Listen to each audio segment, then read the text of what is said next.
So once again, welcome my students on my YouTube channel. Everything is relative. I hope कि आपने last video देखा होगा electric field वाला। तो last video में मैंने आपको बताया था कि इलेक्ट्रिक फील्ड क्या होता है, किसी भी पॉइंट पर इलेक्ट्रिक फील्ड की वैल्यू कैसे चेक करते हैं, किसी भी पॉइंट पर इलेक्ट्रिक फील्ड की डायरेक्शन कैसे चेक करते हैं। इलेक्ट्रिक फील्ड की कुछ प्रॉपर्टीज थी जो मैंने आपको लास्ट वीडियो में बताई थी। ठीक है। इसके अलावा मैंने आपको बताया था कि पॉइंट चार्ज की वजह से इलेक्ट्रिक फील्ड कितना होता है। तो जैसे मान लो एक क्यू चार्ज है, कोई पॉइंट चार्ज है क्यू, उसकी वजह से आर डिस्टेंस पे जो फील्ड होता है वो होता है के क्यू बाई आर स्क्वायर। ठीक है, ये सब मैंने आपको बताया था लास्ट वीडियो में। और जैसा कि मैंने आपको लास्ट वीडियो में कहा था कि नेक्स्ट वीडियो में हम इलेक्ट्रिक फील्ड के कुछ न्यूमेरिकल्स करने वाले हैं, तो वही मैं आज इस वीडियो में बताने वाला हूँ। तो अभी इस वीडियो में हम इलेक्ट्रिक फील्ड के न्यूमेरिकल्स करने वाले हैं। स्टार्टिंग में मैं कुछ बेसिक लेवल की क्वेश्चन करवाने वाला हूँ, उसके बाद में मैं इस वीडियो में बहुत अच्छे लेवल के भी न्यूमेरिकल करवाऊंगा आपको। ठीक है, तो देखते हैं, करते हैं स्टार्ट बिल्कुल एक बेसिक लेवल के न्यूमेरिकल से।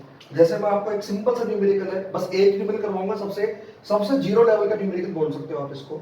तो जैसे मान लो एक क्वेश्चन है कि एक पॉइंट चार्ज है 10 माइक्रोकूलम का, एक पॉइंट चार्ज है 10 माइक्रोकूलम का, इससे 2 मीटर के डिस्टेंस पे कोई पॉइंट है P, यहाँ पे इलेक्ट्रिक फील्ड की वैल्यू बतानी है। ठीक है, मतलब इस P पॉइंट पर आपको बताना है इलेक्ट्रिक फील्ड कितना होगा, और इसकी डायरेक्शन भी आपको बतानी है कि इसकी डायरेक्शन क्या होगी। आ रही बात समझ में? तो एक पॉइंट चार्ज है 10 माइक्रोकूलम का, इसकी वजह से 2 मीटर की डिस्टेंस पे कोई पॉइंट है P, उस पर आपको बताना है इलेक्ट्रिक फील्ड की वैल्यू कितनी होगी एंड डायरेक्शन कितनी होगी। ठीक है, मतलब डायरेक्शन क्या होगी। तो बहुत सिंपल सा क्वेश्चन है। मैंने लास्ट वीडियो में आपको बताया था कि एक पॉइंट चार्ज की वजह से जो इलेक्ट्रिक फील्ड आता है r डिस्टेंस पे, वो होता है के क्यू अपॉन आर स्क्वायर। किसी भी पॉइंट चार्ज की वजह से r डिस्टेंस पे जो फील्ड आता है वो कितना होता है, के क्यू अपॉन आर स्क्वायर। तो यहाँ पे अगर मैं E निकालूं P पॉइंट पे, तो वो जाएगा K यानी 9 × 10⁻⁹ इंटू Q यानी 10 माइक्रो यानी 10 × 10⁻⁶ डिवाइडेड बाई आर स्क्वायर यानी 2 का स्क्वायर, वो कितना बन जाएगा 4। तो जब आप यहाँ से कैलकुलेट करोगे तो ये हो जाएगा 10⁻10 और 10⁻6, मतलब 10⁻4 नहीं सॉरी +4, तो 9/4। बेसिकली ये बन जाएगा 2.25 × 10⁻4, और यूनिट इसकी मैंने आपको लास्ट वीडियो में बताई थी, वो होती है न्यूटन पर कूलम। आ रही बात समझ में? तो सिंपल सा क्वेश्चन है, हमको P पॉइंट पे पूछा गया था फील्ड कितना होगा, तो फील्ड की वैल्यू आएगी 2.25 × 10⁻4 न्यूटन पर कूलम। आ रही बात समझ में? तो बहुत सिंपल क्वेश्चन था। डायरेक्शन की बात करूं तो डायरेक्शन के लिए मैंने आपको बताया था कि किसी भी पॉइंट पर इलेक्ट्रिक फील्ड की डायरेक्शन वही होती है जो उस पॉइंट पर एक पॉजिटिव चार्ज पर लगने वाले फोर्स की डायरेक्शन होती है। तो जैसे मान लो मुझे इस पॉइंट पर इलेक्ट्रिक फील्ड की डायरेक्शन चेक करनी है, तो मैं यहाँ पे एक टेस्ट चार्ज मान लूंगा Q0, पॉजिटिव टेस्ट चार्ज मान लूंगा यहाँ पे Q0। तो पॉजिटिव टेस्ट चार्ज पे ये वाला चार्ज जिस डायरेक्शन में फोर्स लगाएगा वही डायरेक्शन मेरी फील्ड की होगी।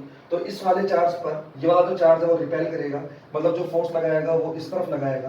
तो ये जो डायरेक्शन है फोर्स की, वो दोनों चार्जेस, मतलब इस पॉइंट और इस पॉइंट को मिलाने वाली लाइन की अलोंग लगेगा फोर्स, लेकिन रिपेल करेगा, मतलब फोर्स इस तरफ लगेगा। तो इलेक्ट्रिक फील्ड की जो डायरेक्शन होगी वो भी यही होगी, जो डायरेक्शन फोर्स की है वही डायरेक्शन इलेक्ट्रिक फील्ड की होगी।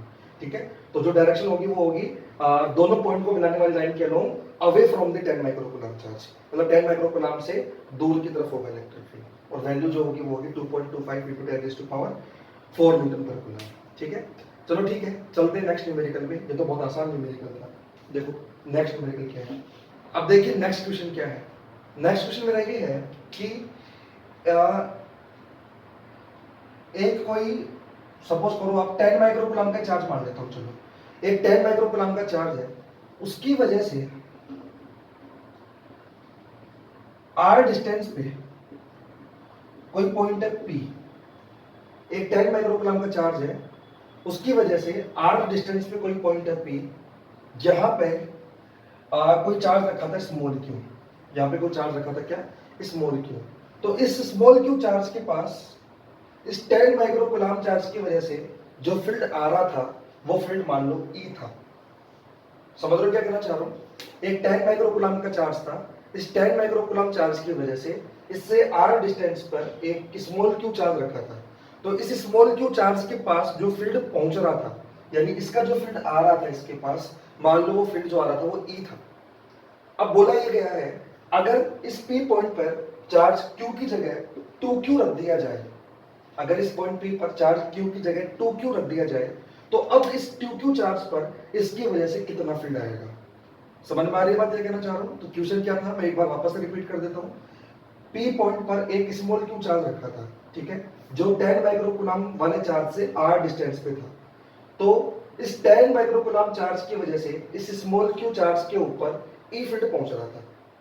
अब बोला गया कि अगर यहाँ पे इस q चार्ज की जगह 2q चार्ज रख दिया जाए, तो अब अगर 2q चार्ज p पॉइंट पर रख दिया जाए, तो अब 10 माइक्रोकूलम चार्ज की वजह से यहाँ पर कितना फील्ड आएगा। आ रही बात समझ में? ऑप्शन दे देता हूं मैं आपको। ऑप्शन है अभी भी E ही फील्ड आएगा। दूसरा ऑप्शन है अब जो फील्ड आएगा वो डबल हो जाएगा। तीसरा ऑप्शन है E/2 हो जाएगा और डी नन ऑफ दिस। तो आपको बताना है इनमें से कौन सा ऑप्शन सही होगा। तो एक बार वीडियो पॉज कीजिए, फटाफट से सोचिए, उसके बारे में आपको बताता हूँ कि क्या आंसर आएगा इसका। तो आई होप कि आपने सोचा होगा वीडियो को पॉज करके। तो पहले तो मैं इसका राइट आंसर बता देता हूँ। इसका जो राइट आंसर आएगा वो ई ही आएगा। क्यों? क्योंकि लास्ट वीडियो में मैंने आपको बताया था कि एक पॉइंट चार्ज की वजह से जो इलेक्ट्रिक फील्ड होता है, एक पॉइंट चार्ज की वजह से जो आपका इलेक्ट्रिक फील्ड होता है, उसकी जो वैल्यू होती है वो कितनी होती है। तो पॉइंट चार्ज की वजह से जो इलेक्ट्रिक फील्ड की वैल्यू होती है वो होती है KQ/R²। मतलब अगर मान लो कोई Q चार्ज है, इस Q चार्ज की वजह से R डिस्टेंस पर अगर मुझे कोई फील्ड निकालना है, मान लो इस Q चार्ज की वजह से R डिस्टेंस पे मुझे फील्ड निकालना है, तो उसकी वैल्यू कितनी होती है KQ/R²। ये मैंने आपको लास्ट वीडियो में बताया था, ठीक है। तो इस P पॉइंट पर मुझे फील्ड बताना है 10 माइक्रोकूलम चार्ज की वजह से। तो इस P पॉइंट पर 10 माइक्रोकूलम चार्ज की वजह से जो फील्ड आएगा वो आएगा KQ/R²। मतलब इस चार्ज की वजह से यहाँ पे फील्ड निकालना है, तो कितना आएगा KQ/R²। ठीक है। अब इस P पॉइंट पे क्या रखा है इस बात से कोई मतलब थोड़ी ना मेरे को। मुझे तो बस P पॉइंट पे फील्ड बताना है कि इसकी वजह से कितना आ रहा है। तो हमको ये बोला गया था कि जब यहाँ पे Q चार्ज रखा था तो इसकी वजह से फील्ड E आ रहा था। अब यहाँ पे अगर मैं Q की जगह 2Q चार्ज रख दूं तो इस P पॉइंट पे फील्ड कितना आएगा। ठीक है। तो इस P पॉइंट पे फील्ड तो इतना ही आएगा भाई KQ/R²। मतलब मेरा कहने का ये है कि किसी भी पॉइंट पर फील्ड कितना आएगा ये इस बात पर डिपेंड नहीं करता कि उस पॉइंट पे क्या रखा है। किसी भी पॉइंट पर फील्ड कितना आएगा वो तो इस बात पे डिपेंड करेगा कि फील्ड किसकी वजह से आ रहा है। जैसे यहाँ पे P पॉइंट पे मुझे फील्ड निकालना है, तो इस P पॉइंट पे फील्ड निकालना है, तो इस बात से मतलब नहीं है कि यहाँ पे क्यों रखा है कि 2 क्यों रखा है। यहाँ पे तो इस बात से मतलब है कि यहाँ पे P पॉइंट पे जो फील्ड आ रहा है वो किसकी वजह से आ रहा है, 10 माइक्रोकूलम चार्ज की वजह से आ रहा है। ठीक है। तो मैंने इस P पॉइंट पे चार्ज को Q की जगह 2Q कर दिया तो फर्क नहीं पड़ेगा। हाँ, अगर मैं इसके साथ कुछ छेड़खानी करूँ, 10 माइक्रोकूलम की जगह इसको 20 माइक्रोकूलम कर दूं या 30 माइक्रोकूलम कर दूं, तो इस पॉइंट पे इलेक्ट्रिक फील्ड की वैल्यू चेंज हो जाएगी। लेकिन अगर मैं यहाँ पे चार्ज की वैल्यू चेंज करूँ तो कुछ फर्क नहीं पड़ेगा। आ रही बात समझ में? तो कई बार जल्दीबाजी में गलती हो जाती है। कई बार क्या होता है कि बच्चा ये सोचता है कि पहले यहाँ पे Q चार्ज रखा था तो फिर E आ रहा था, अब 2Q रख दिया मतलब चार्ज ज्यादा रख दिया, चार्ज ज्यादा रख दिया तो फिर ज्यादा आना चाहिए, तो 2Q हो जाना चाहिए। ऐसा नहीं है। ठीक है। अब जैसे मान लो मैं इसी क्वेश्चन में आपको ये बोलता कि 10 माइक्रोकूलम चार्ज की वजह से P पॉइंट पे पहले इलेक्ट्रिक फील्ड E आ रहा था। अब अगर 10 माइक्रोकूलम वाले चार्ज को बढ़ा के 20 माइक्रोकूलम कर दिया जाए, तो अब P पॉइंट पे इलेक्ट्रिक फील्ड कितना आएगा। तब मैं बोलूंगा कि 10 माइक्रोकूलम चार्ज की वजह से पहले फील्ड E आ रहा था, अब 10 माइक्रोकूलम चार्ज को बढ़ा के 20 का कर दिया। अगर 10 वाले को बढ़ा के 20 का कर दिया तो उस वाले चार्ज को डबल कर दिया, तो इस चार्ज को डबल कर दिया और इसी का फील्ड वहां पे आ रहा था, तो जिसका फील्ड आ रहा था उसी के चार्ज को डबल कर दिया, उसको 20 कर दिया, तो उस केस में फिर यहाँ पे आंसर जो आएगा वो कितना आएगा, उस केस में आंसर आपका 2E आएगा। बात समझ में आ रही क्या कहना चाह रहा हूं? चलते हैं नेक्स्ट क्वेश्चन पे। देखो नेक्स्ट क्वेश्चन क्या है।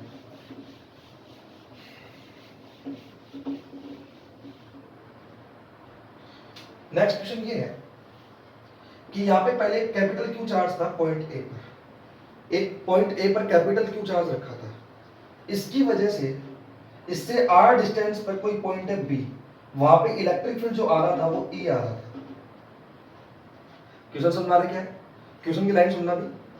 बोला ये गया है कि कोई पॉइंट है A, इस पॉइंट A पर कोई कैपिटल Q चार्ज रखा था, इसकी वजह से R डिस्टेंस पर कोई पॉइंट है B, वहां पे इलेक्ट्रिक फील्ड E था। ठीक है।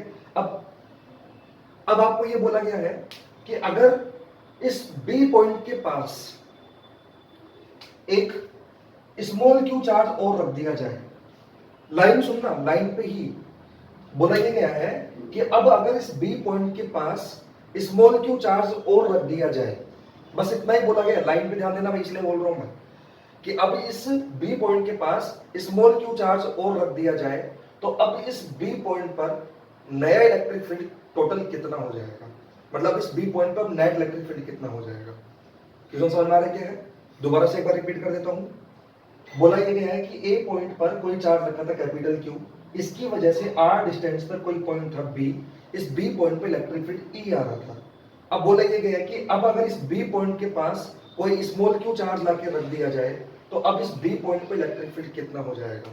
तो ए ऑप्शन है इंक्रीज हो जाएगा, मतलब पहले E था तो E से इंक्रीज हो जाएगा। बी ऑप्शन है डिक्रीज हो जाएगा। सी ऑप्शन है रिमेन सेम, मतलब उतना ही रहेगा। और डी ऑप्शन है कांट डिटरमाइन, मतलब हम डिटरमाइन नहीं कर सकते। ये आपका लास्ट ऑप्शन है, ठीक है। तो एक बार वीडियो पॉज कीजिए, वीडियो पॉज करने के बाद सोचिए, फिर मैं आपको इसका सॉल्यूशन बताता हूँ कि क्या होगा। सो आई होप कि आपने वीडियो पॉज करके सोचा होगा। इसका जो करेक्ट आंसर आएगा वो आएगा कांट डिटरमाइन। हम बता ही नहीं सकते कि अब नेट इलेक्ट्रिक फील्ड कितना हो जाएगा। पता क्यों? बी पॉइंट पर इस चार्ज की वजह से इलेक्ट्रिक फील्ड ई आ रहा था। अब बी पॉइंट के पास स्मॉल क्यू चार्ज लाके रख दिया। अब बोला गया कि अगर इस बी पॉइंट के पास स्मॉल क्यू चार्ज लाके रख दिया तो फील्ड कितना हो जाएगा।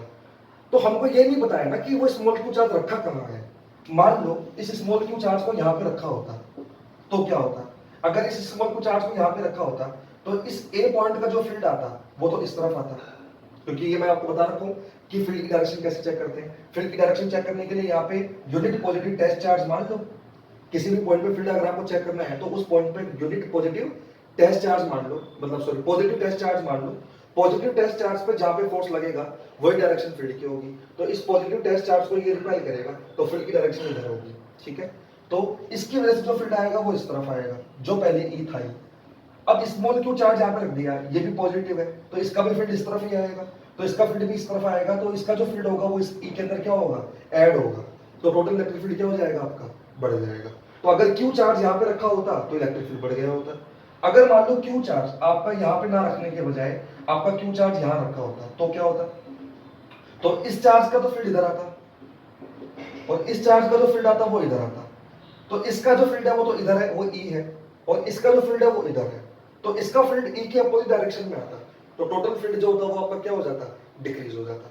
बात समझ में आ रही क्या कहना चाह रहा हूँ? तो मतलब फील्ड आपका इंक्रीज भी हो सकता है, डिक्रीज भी हो सकता है। हमको कुछ नहीं पता क्योंकि हमको पोजीशन के बारे में नहीं बताया। हमको सिर्फ इतना ही बताया है कि थर्ड चार्ज को इसके पास लाके रख दिया, कोई स्मॉल क्यू चार्ज है उसको इसके पास लाके रख दिया, बट हमको पर्टिकुलर लोकेशन नहीं बताई उसकी कि उसको कहाँ रखा गया। इसलिए मैं आपको क्वेश्चन जब बता रहा था बार बार ये कह रहा था कि ध्यान से सुनना जो मैं कह रहा हूँ आपको। तो वो मैं इसलिए कह रहा था क्योंकि हमको ये नहीं बताया गया कि थर्ड चार्ज कहाँ रखा है स्मॉल क्यू। हमको तो बस ये बोला गया था कि इसको उसके पास लाके रख दिया, कहाँ रखा है ये हमको इन्फॉर्मेशन नहीं दी थी। इसलिए हम बोलेंगे कि कांट डिटरमाइन। बात समझ में आ रही क्या कहना चाह रहा है? चलो ठीक है, चलते हैं देखें नेक्स्ट क्वेश्चन पे। नेक्स्ट क्वेश्चन देखो क्या है।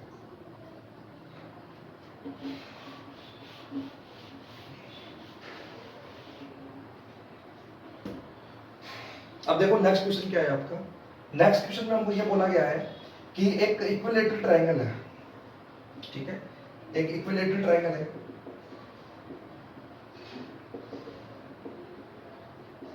इसकी जो साइड है वो स्मॉल ए है, मतलब इसकी जो साइड है वो कैसी है?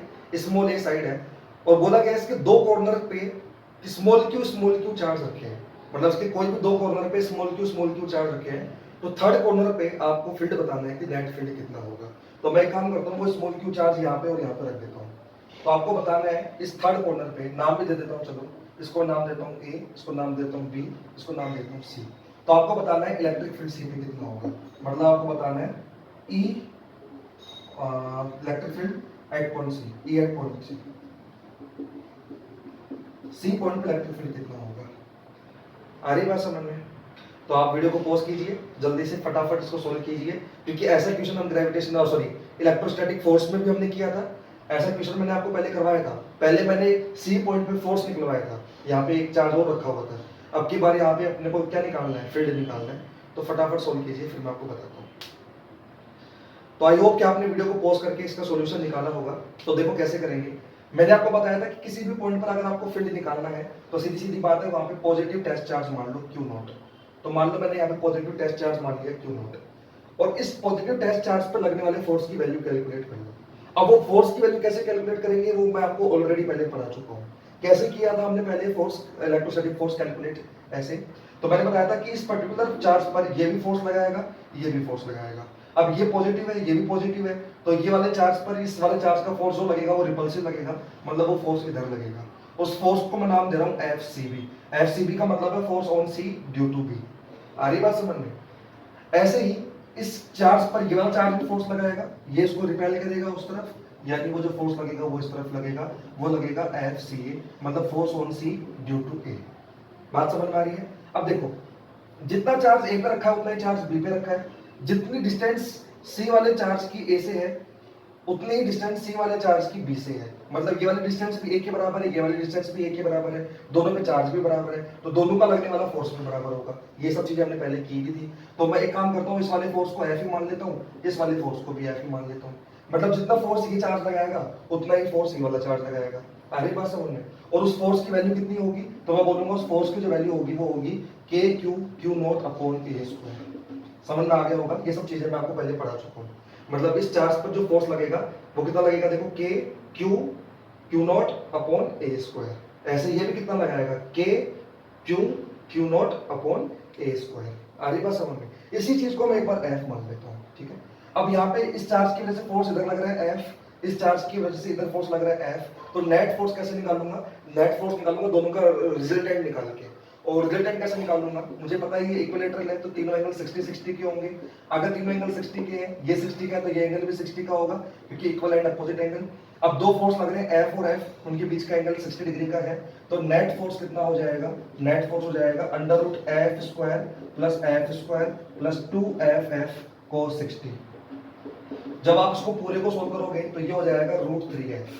और F किसको माना है मैंने? F माना है मैंने KQ0 अपॉन A स्क्वायर को, तो ये हो जाएगा √3KQ0 अपॉन A स्क्वायर। तो ये क्या आ गया? ये इस जो मैंने पॉजिटिव टेस्ट चार्ज माना है उस पे नेट फोर्स की वैल्यू आ गई, ठीक है। तो पॉजिटिव टेस्ट चार्ज पे नेट फोर्स की वैल्यू इतनी आ गई। अब मुझे पता है कि इलेक्ट्रिक फील्ड बराबर क्या होता है? इलेक्ट्रिक फील्ड बराबर होता है F अपॉन Q0, क्योंकि इलेक्ट्रिक फील्ड क्या होता है? यूनिट चार्ज पर लगने वाला फोर्स। तो Q0 चार्ज पर लगने वाला फोर्स F है। अगर Q0 चार्ज पर लगने वाला फोर्स F है तो यूनिट चार्ज पर कितना फोर्स लगेगा? F upon Q0। और यूनिट चार्ज पर जो फोर्स लगता है वही हमारा क्या होता है? Electric field. तो जब आप नेट फोर्स में Q0 का डिवाइड लगाओगे, मतलब इस वैल्यू में जब Q0 का डिवाइड लगाओगे तो Q0 से Q0 कैंसिल हो जाएगा, तो जो आपका फील्ड आएगा वो आएगा √3KQ अपॉन क्या? A square. ये आपका नेट फील्ड हो जाएगा यहाँ पे C पॉइंट पे। आ रही बात समझ में कैसे सोल्व किया? बात करते हैं डायरेक्शन की। तो मैंने बताया था कि डायरेक्शन वही होती है जो लगने वाले फोर्स की होती है। यहाँ पे ये वाला फोर्स, एक तो फोर्स लग रहा है F इस तरफ, एक फोर्स लग रहा है F इस तरफ, दोनों फोर्स की वैल्यू बराबर है, तो नेट फोर्स कहाँ लग जाएगा? बिल्कुल बीच में लग जाएगा। तो नेट फोर्स बिल्कुल बीच में आएगा। अगर आप उस डायरेक्शन को जे कैप बोलना चाहते हो तो फोर्स जो है वो जे कैप डायरेक्शन में आएगा, मतलब वर्टिकली अपवर्ड डायरेक्शन में आ जाएगा नेट फोर्स। तो इलेक्ट्रिक फील्ड जो लगेगा वो भी कहाँ पे लगेगा? वर्टिकली अपवर्ड डायरेक्शन में इलेक्ट्रिक फील्ड लग जाएगा। आ रही बात समझ में? चाहो तो उसको आप जे कैप बोल सकते हो, वो आपकी इच्छा है। सो आई होप कि आपको समझ में आया होगा कि कैसे इलेक्ट्रिक फील्ड चेक करते हैं। तो इलेक्ट्रिक फील्ड चेक करने का तरीका, अगर मैं इस क्वेश्चन की बात करूं ना, तो ये क्वेश्चन कोई नया क्वेश्चन नहीं था, ये क्वेश्चन पुराना ही है। ऐसे क्वेश्चन हम पहले कर चुके हैं भाई। आ रही बात समझ में? अगर इलेक्ट्रिक फील्ड की बात करूं, अगर इलेक्ट्रिक फील्ड निकालना है तो इलेक्ट्रिक फील्ड के लिए तो बस एक नई चीज ये आ गई बस कि E इक्वल टू जो होता है वो होता है net force upon test charge. आ रही बात समझ में? यहां तक की जो कहानी है ये तो पुरानी ही है। बात समझ में आ रही है? इसका मतलब ये हुआ कि मैं चाहूं तो पुराने वाले क्वेश्चन सारे के सारे यहाँ पे करवा सकता हूँ। जैसे मैं एक और क्वेश्चन करवाता हूँ आपको, देखो जैसे वहां पे हमने एक क्वेश्चन और भी किया था। अब देखिए नेक्स्ट क्वेश्चन क्या है आपका। तो नेक्स्ट क्वेश्चन आपका ये है कि मान लो मैं आपको बोलूँ एक स्क्वायर है, ठीक है। स्क्वायर के 3 कॉर्नर पे क्यू चार्ज रखे हैं, और जो चौथा कॉर्नर है उस चौथे कॉर्नर पे आपको बताना है कि इलेक्ट्रिक फील्ड कितना होगा, ठीक है। मतलब आपको ये बोला गया है कि एक स्क्वायर है, इसके 3 कॉर्नर है, इन पे जो क्यू चार्ज रखा है, मान लो इनका नाम पे दे देता हूं जैसे A B C और D। तो इन 3 कॉर्नर पे तो स्मॉल क्यू चार्ज रखा है, और ये जो चौथा कॉर्नर है ये खाली है। आपको बताना है यहाँ पे नेट इलेक्ट्रिक फील्ड कितना होगा, ठीक है। तो ये स्क्वायर है आपका, साइड इसकी A है, और आपको बताना है इलेक्ट्रिक फील्ड वहां पे कितना होगा, ठीक है। तो वीडियो को पॉज कीजिए, पुराने क्वेश्चन है, आप इजीली इसको सॉल्व कर सकते हो। उसके बाद मैं आपको इसका सॉल्यूशन बताता हूँ जल्दी से। तो वीडियो पॉज कीजिए, फटाफट से निकालिए कि इस पॉइंट पे नेट इलेक्ट्रिक फील्ड कितना होगा। तो आई होप कि आपने वीडियो को पॉज करके इसको सॉल्व किया होगा। तो चलो देखते हैं यहाँ पे इलेक्ट्रिक फील्ड कितना होगा। तो अगर मुझे यहाँ पे इलेक्ट्रिक फील्ड चेक करना है तो सीधी सीधी बात है, मुझे यहाँ पे एक टेस्ट चार्ज मानना होगा। तो मैंने मान लिया कि वो test charge plus q naught है, ठीक है। अब हम क्या करेंगे नेक्स्ट स्टेप में, इस टेस्ट चार्ज पर लगने वाले नेट फोर्स की वैल्यू कैलकुलेट करेंगे। तो इस टेस्ट चार्ज पर कौन कौन फोर्स लगा रहा है, एक तो ये वाला चार्ज, एक ये वाला चार्ज और एक ये वाला चार्ज। तो ये वाला चार्ज कहाँ पे फोर्स लगाएगा, ये इसको रिपेल करेगा। तो मान लो ये जो फोर्स लगा रहा है, ये फोर्स लगा रहा है F C B. F C B मतलब force on C, force on C due to B. इसकी जो वैल्यू आएगी वो आपको पता ही है, वो वैल्यू कितनी आएगी, वो वैल्यू आएगी k q q naught upon ए स्क्वायर। एफसीबी की वैल्यू कितनी आएगी भाई, एफसीबी की वैल्यू कितनी आएगी, k q q naught upon क्या, ए स्क्वायर।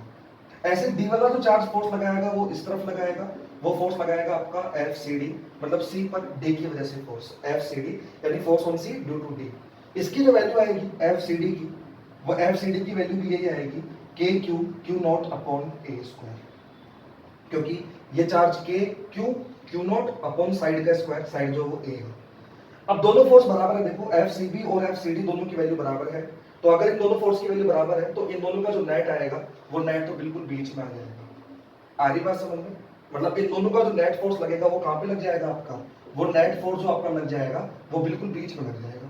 और वो जो नेट फोर्स की वैल्यू आएगी वो आप इजीली चेक कर सकते हो, under root A square plus B square plus 2ab cos theta से। और यहाँ पे cos थीटा कितने डिग्री का है, 90 डिग्री का, क्योंकि इन दोनों के बीच का एंगल 90 है। तो जब आप इन दोनों का नेट निकालोगे under root A square plus B square plus 2ab cos theta वाले फॉर्मूले से, तो इन दोनों का जो नेट आएगा वो आएगा root 2 k q q naught upon ए स्क्वायर।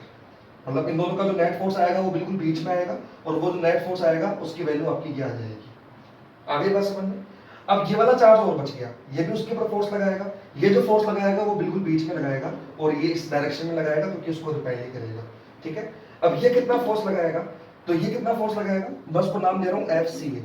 एफ सी ए मतलब सी पर ए की वजह से फोर्स, वो लगेगा k q q naught upon r square. R square का मतलब इस डिस्टेंस का स्क्वायर। ये साइड है ए, ये साइड है ए, तो ये साइड कितने की हो जाएगी, रूट 2 ए। तो नीचे आर स्क्वायर यानी रूट 2a का स्क्वायर, वो हो जाएगा 2a स्क्वायर। आ रही बात समझ में, मतलब सी पर ए की वजह से जो फोर्स लगेगा वो इस डायरेक्शन में लगेगा और वो लगेगा k q q naught upon 2a square. Clear हुआ कैसे क्या किया इसको। अब ध्यान से देखिएगा, तो ये वाला फोर्स इस डायरेक्शन में लग रहा है और इन दोनों का जो नेट आया था वो भी यहीं आया था, तो ओवरऑल जो नेट फोर्स हो जाएगा वो कितना हो जाएगा।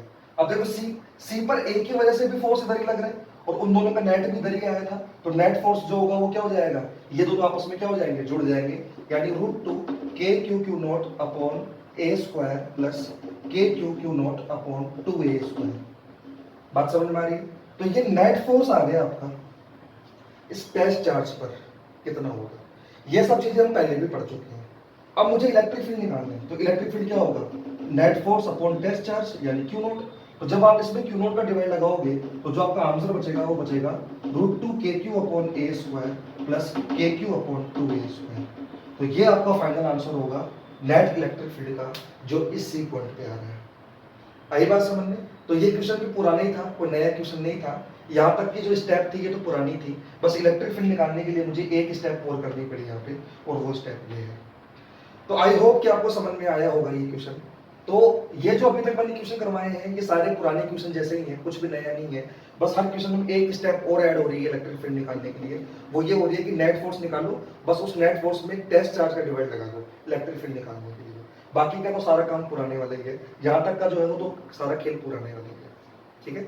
तो आई होप कि आपको क्लियर हुआ होगा। एक क्वेश्चन और कर देते हैं अपन ऐसा ही, उसके बाद में मैं पैटर्न जो थोड़ा सा क्या करूंगा, चेंज करूंगा। तो एक ऐसा ही क्वेश्चन आपको मैं और दे रहा हूँ, देखो क्या क्वेश्चन है।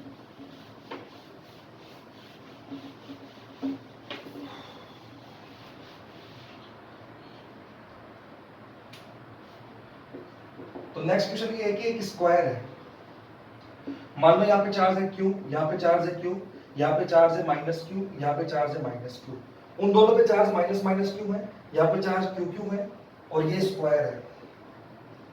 साइड जो है इसकी वो मान लो A है, ये स्क्वायर है, इसकी साइड A है, दोनों कॉर्नर्स पे तो Q Q चार्ज रखे हैं, उन दोनों पे माइनस Q चार्ज रखे हैं। तो आपको ये बताना है कि सेंटर पे इलेक्ट्रिक फील्ड कितना होगा। Electric field E at centre, समझ जाओगे इसे। इलेक्ट्रिक फील्ड आपको बताना है सेंटर पे कितना होगा। तो फटाफट से इसको सोल्व कीजिए पॉज करके वीडियो को, फिर मैं आपको बताता हूँ उसका सॉल्यूशन क्या होगा। तो आई होप कि आपने वीडियो को पॉज करके इसको सॉल्व किया होगा। तो देखो कैसे सॉल्व करेंगे।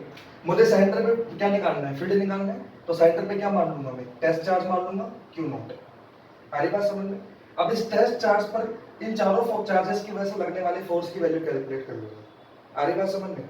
तो इन चारों चार्जेस की वजह से फोर्स कहाँ कहाँ लग रहा है पहले ये चेक कर लो, ठीक है। तो कहाँ कहाँ फोर्स लग रहा है, देखो ये वाला चार्ज तो रिपेल करेगा, तो ये वाला जो चार्ज है वो तो इधर फोर्स लगाएगा।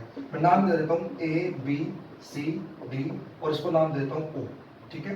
तो यहाँ पे जो फोर्स लगेगा वो लगेगा एफ ओ ए। एफ ओ ए का मतलब ओ पर ए की वजह से फोर्स, ठीक है। ऐसे ये वाला जो चार्ज है वो क्या करेगा, ये वाला चार्ज भी इसको रिपेल करेगा, ये फोर्स इस तरफ लगाएगा। मैं उसको नाम दे रहा हूँ एफ ओ बी, यानी ओ पर बी की वजह से फोर्स, ठीक है। ऐसे सी वाला चार्ज क्या करेगा, सी वाला चार्ज अट्रैक्ट करेगा, तो सी वाला चार्ज इधर ही फोर्स लगाएगा, तो वो लगाएगा एफ ओ सी, मतलब ओ पर सी की वजह से फोर्स। और ये वाला चार्ज क्या करेगा, ये वाला चार्ज को अपनी तरफ अट्रैक्ट करेगा, तो ये जो फोर्स लगाएगा वो लगाएगा एफ ओ डी, मतलब ओ पर डी की वजह से फोर्स। तो मैंने चारों फोर्सेस की वजह से डायरेक्शन चेक कर ली कि डायरेक्शन कितनी कितनी आ रही है। आ रही बात समझ में। अब देखते हैं चारों चार्जेस के बराबर बराबर फोर्स लगाएंगे। तो देखा जाए तो चारों चार्जेस के मैग्नीट्यूड तो बराबर बराबर है, और ये स्क्वायर है, तो चारों चार्जेस की जो सेंटर से डिस्टेंस है वो भी बराबर बराबर है। यानी कि चारों के चारों जो चार्जेस फोर्स लगाएंगे वो बराबर बराबर ही लगाएंगे। आ रही बात समझ में। तो मैं किसी एक चार्ज का फोर्स निकाल लेता हूँ, जितना एक चार्ज फोर्स लगाएगा उतना ही चारों के चारों फोर्स लगाएंगे। तो वो जो फोर्स की वैल्यू आएगी देखो वो कितनी आएगी, वो आएगी k q naught upon r square. R square का मतलब इस डिस्टेंस का स्क्वायर।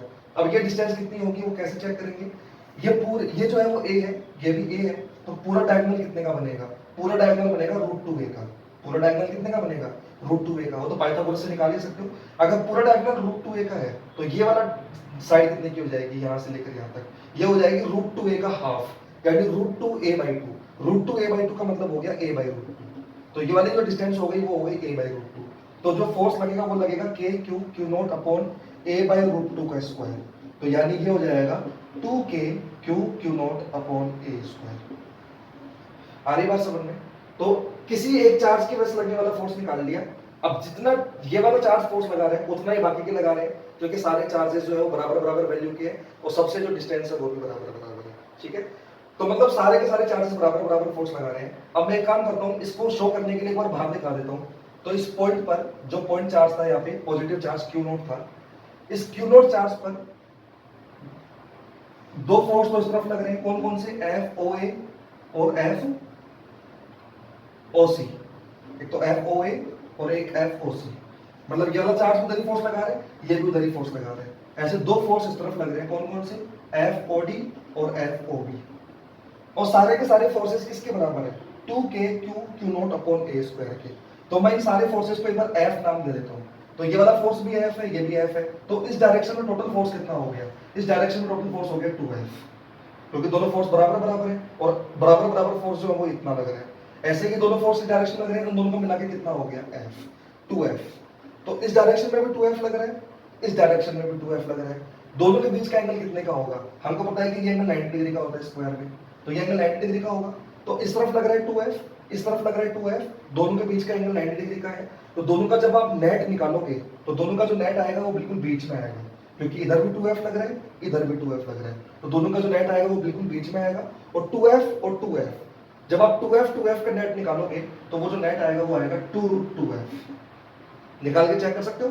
2f का नेट कैसे निकालोगे, √a² + b² + 2ab cos theta से, और cos थीटा कितने डिग्री का है यहाँ पे, 90 डिग्री का।